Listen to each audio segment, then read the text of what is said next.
Origami is often associated with Japan, but one Vietnamese artist is giving this traditional art form a distinctly Vietnamese identity. By combining intricate folding techniques with gió paper, a centuries-old material deeply rooted in local heritage, this artist is showing that a simple sheet of paper can become a powerful expression of culture and identity.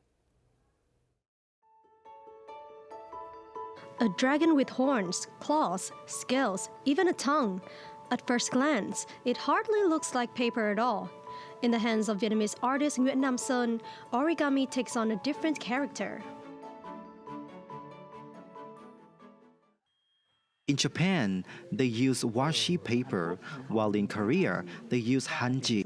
These papers are made from plants rich in cellulose fibers. Vietnam has a similar traditional paper, gió paper. With that discovery after constant trials over a year and a half, he has made impressive works with gió paper. Beyond his own creations, he also shares his craft through gió origami workshops. In this workshop, participants can experience how Vietnamese traditional gió paper feels and behaves in their hands. Soft to touch, yet remarkably strong, the gió paper is ideal to make origami as it can hold folds firmly. Its thickness can be adjusted to make delicate forms.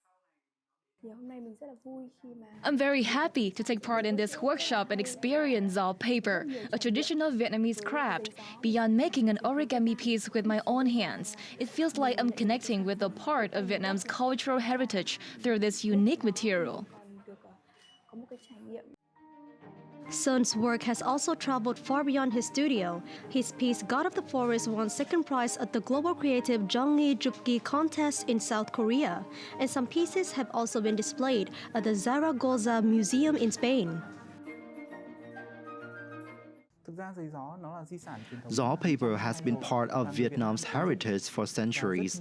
By combining it with my passion for origami, I hope to introduce more people to this traditional craft and help share the cultural heritage of my homeland.